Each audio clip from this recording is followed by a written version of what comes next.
Good afternoon, ladies and gentlemen, and welcome to another episode of the Daily Friend Wrap. I'm your host, Nicholas Lorimer, today joined by Hermann Pretorius. Let's get into the first news story of today, and all eyes are on the capital city of Tshwane, where it looks like we may possibly be having some sort of change in the power arrangements in the capital city. So this comes as the Action SA and the ANC appear to have agreed on some kind of agreement in Johannesburg, where Action SA would be handed the speakership of the city of Joburg in exchange for supporting the ANC government there. It remains to be seen whether some of the other parties, such as the EFF, may leave the government in Johannesburg. But at the very least, the ANC can play a little bit harder ball, some of its smaller partners there with Action SA support. So now the question is, will this agreement expand to include the city of Tshwane? Currently, the DA plus Action SA plus a number of smaller parties like the Freedom Front Plus control the city of Tshwane with a DA mayor. However, there are now talks underway behind the scenes to maybe change up that agreement, as it looks like the alliance between Action SA and the DA may be in danger of falling apart. So Panyaza Lesufi, the head of the ANC in Gauteng, has said that his party is in negotiation with the DA in Tshwane. He said, the ANC doesn't necessarily want to disrupt government. We were confronted by correspondence from the DA. They want to discuss the issue of Tshwane with us, and we are more than willing to do so. So we have started those negotiations, but there is no rush. We want to bring all our partners to the table so they can review what is on the table by the DA. At the same time, Action SA leader Hermann has described his party's alignment with the DA as being an abusive relationship. He said that the party would be totally within its rights to seek out a better deal, possibly with the ANC. Now, I think there's a lot of questions to be asked about what exactly is going to be agreed upon, and I suspect, that we're still quite a long way off from seeing what exactly each side might be putting on the table here. But Herman, what do you make of this? Do you think that Tshwane may fall to an ANC Action SA coalition, or do you think the DA and the ANC might be able to form something together? Well, I think the fact of the matter is I can't see a way for Silje Brunk's mayoralty to survive full term. Now, that is said to me. I think he's been doing a good job. I've known Silje for a couple of years, and I think his mayoralty has been really a step up for the city, in which I live. So that would be sad. But the problem is, when the GNU was announced, I sent a message to a high-ranking person in the DA in Gauteng asking, what does this mean for local government, especially Tshwane, seeing as the principle of the GNU is that the largest party gets to appoint the executive leader, the president or the premier, or if it were applied to local government level, the executive mayor. And the answer I got was, we don't know. The leadership of the DA sort of rushed a lot of the rest of the party's lower structures into the GNU, and there seemed to have been a bit of a lack of communication about what would become of places like Tshwane, where the DA wasn't the largest party. The ANC is larger in the city council, but there is currently a government in place. So that was the first question, is that, that I had was, what does this mean for local government? And it seems that answer is still out there somewhere in the ether, making it very difficult for the DA to navigate its way forward. However, I think this is a dangerous game by Action SA. And I say that for the three reasons. Number one, it's not good politics for Mashaba to make the sinking of the Tshwane government about his party. He didn't say the voters have been abused by this government. He just said we've been in an abusive relationship. So what Action SA in a sense is saying is, we don't like this arrangement. Yes, it might be working for the people of the city. It might be beneficial to the stability of the city. The city's finances might be stabilizing, but we don't like it. We don't like the vibes of this relationship. It's abusive. And that sort of strikes me as a particularly petty note for Mashaba to take. However, two other bigger problems I think should worry Action SA. Number one is there's the idea of working with the ANC when the ANC is represented by Ramaphosa. And then there's the idea of working with the ANC when the ANC is represented by Panyaza Lesufi. These are essentially two different ANCs, and Ramaphosa, despite what we may think of him, remains a popular politician. Even amongst DA voters, people have a relatively positive view of Ramaphosa. So the national GNU effort of working with the ANC to form a government, that's people, that's with Ramaphosa in a sense. Lesotho doesn't have that same sort of popularity.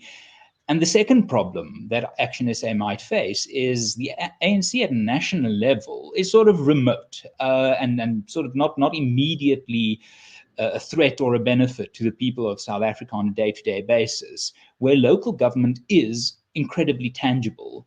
It is about waste removal, potholes, sidewalks, water, sewage. It's really about the very basics of governance. And on that score, the ANC really doesn't have a wonderful track record in either Johannesburg or Tshwane. So Action SA, thinking that they're going into a sort of a DA-like arrangement with the ANC, but just at a local level, I think might be fundamentally missing the wood for the trees. And Nick, you also pointed out the fact that Tshwane has a stable government. The GNU was sort of a tactical decision to keep out MK-EFF, the more radical forces, to form a stable government. If everything remains as they are now, Tshwane should be fine. So Action SA, I think, is setting itself up for some pain. Indeed. Also so close to the local government elections. They run the prospect of going into government now with the ANC and not necessarily able to, even if that government worked brilliantly, it would still not be able to make an enormous amount of difference in the next 2 years. And I think that would completely muddy their image. They've kind of caught a space now as being outside the GNU, but still kind of opposed to the ANC. But that's now sort of more complicated with their support of the ANC in Joburg. So, yeah, it does make one a little bit sort of confused as to what exactly Action SA's plan here is, if they are keen on deposing the DA in Tshwane. Okay, let's move on to our next story, and this is about the crisis in Stats SA and the census. So we, of course, had our census. It was supposed to be, I think, in 2020, but then it was delayed somewhat, partly due to COVID. And instead, it became the 2022 census. And it has been roundly criticized by a number of independent observers for significant levels of undercount, up to 30%, which is, by the standards of these things, apparently a very, very bad number. There are also some anomalies in the data. Initially, the Statistics SA and the census people defended the census, saying that, it was fine. They had done adjustments to make up for the deficiencies where they were. However, they recently released a summary of certain parts of the census, and they said that these will not be published due to their inaccuracy, and they include income and earnings, labor and employment, mortality, and fertility. The census cost 2.3 billion rand to undertake, and it appears to produce a report that can't tell us very basic things about the country's layout. Someone writing on online criticizing this said, "This is a travesty. The size and scope of the census usually permit all kinds of users to explore income, employment, and demographic indicators to a fine level of granularity. It provides one of the key pegs for parameterizing population projections and feed into a host of policy and program initiatives. None of this seemingly will be possible. The failure of Census 2022 to produce data on incomes has direct implications for the allocation of resources through the national budget and for government's ability to measure the efficacy of its programs." Hermann, I think that's pretty much right. It does look like it was kind of money down the drain for the most part with our census. Yeah, and there needs to be. I mean, I'm not one eager to call for investigations or commissions of inquiries or whatever. I think on the whole, they are, with this government, at least until recently, mostly theatrical. But there needs to be a serious investigation as to what happened here. Because whatever the case may be, the money down the drain is one thing. The future consequences of this is immense in a country where unemployment and socioeconomic living standard crises are really what should be defining our solutions-based debate about where to go from here. We now don't have the data on income and earnings and labor and employment. That is just bizarre. It is the basic bread and butter of any socioeconomic decision-making capacity, is to have that data in place. So at Stats SA, heads must roll. And I think it's probably a good opportunity to say, how about we appoint the best people for the job? Because as we know, the ANC has for some time had something of an aversion to merit-based appointments, preferring cadres, crooks, cronies, and comrades.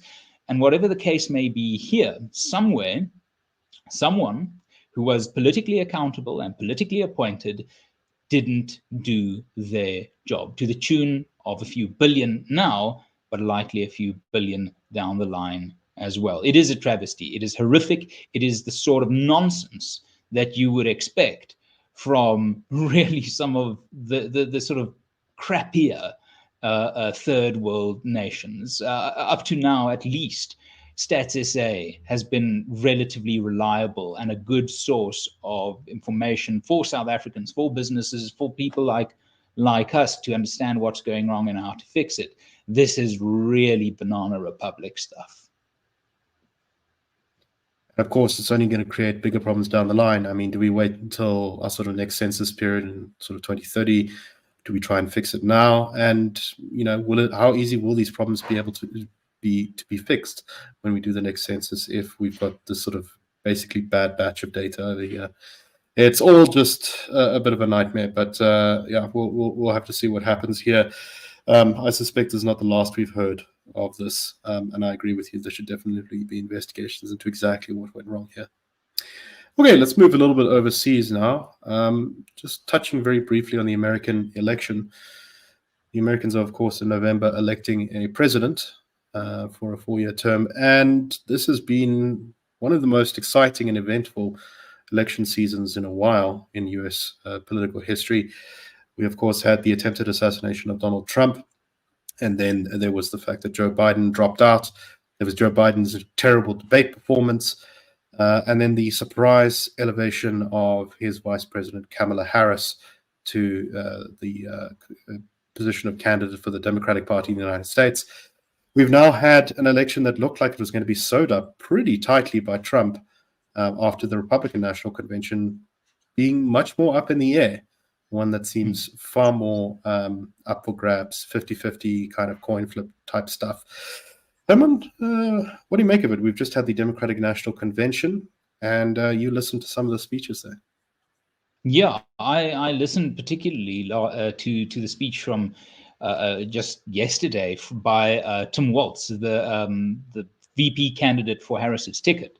And what struck me is something that, Nick, we've been discussing for a few weeks now, is to a very significant extent, the Democrats are trying to outflank Trump on the values question from the center right, where historically, at least going back to Reagan, even back to the 60s of Goldwater and so on, the idea of running on freedom was very much a Republican thing. Freedom and family values and good neighborliness, and it was all sort of motherhood and apple pie stuff that was solidly to the center, to the right of center, with the Democrats being a bit more progressive and sort of allergic to ideas like, healthy families being a core pillar and freedom being useful.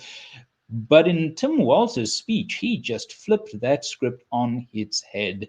And he went about how the Democrats are the party of freedom, trying to prevent the government from intervening and sort of muddling into people's personal lives, the freedom to stand up against corporations, where consumer rights is now a democratic talking point. And all in all, you get this feeling that this is something between a Clinton 1996 and an Obama 2012 campaign. And based on current trajectories, I'd say Trump is in trouble. The move by the Democrats to tame their most extreme rhetoric on the left is, I think, risking the center swinging enough to Harris that states like Arizona and Nevada, both Carolinas, Virginia, they were all leaning Trump when Biden was still his opponent, are now, to my mind, either blue or purple with a hint of more blue than red. It's kind of been a bit of a frustrating election to watch from a sort of policy perspective, because both parties have, for the most part, been so vague and spoken in such generalities about what's going on that it's actually created a sort of cliche of analysis now, where people describe this as a vibes-based election. And I think what you're talking about there is very much a vibes strategy of kind of trying to make people feel like this is the direction we're approaching government from. And both campaigns have been very thin exactly on what specific policy program they have for the United States if they are to win. Trump is saying, I think his most definite policy thing is that there will be a massive deportation of every single illegal immigrant to the country. And Kamala Harris is something along the lines of enshrining the right to an abortion in federal law. But further than that, it really doesn't seem like either of them has put forward much of a plan on what to actually do to fix the country's problems. Yeah, it's frustrating. And I must say, I'm sort of, for the first time in many, many years, I am more optimistic about where our politics might be heading than where the Americans might find themselves. Still a great country, still an exceptional place with, a lot of benefits, but my word, it isn't an election I would want to vote in. No, it's a big mess. But anyway, that's I'm sure it's only going to get messier and more fun as we get closer to November the 5th there, and we'll keep you updated on that. But anyway, that's all the time we have for today. We hope that you found the show interesting, and that's a wrap. The Daily Friend Show and The Daily Friend are a project of the Institute of Race Relations, the IRR. The IRR is a think tank which was founded in 1929 to study race relations in South Africa and works to change government policy to improve race relations through non-racialism and to ensure the prosperity of all South Africans. If you like our work and would like to support us, please go to irr.org.za and click Support the IRR. Or you can go to thedailyfriend.co.za and click the Fund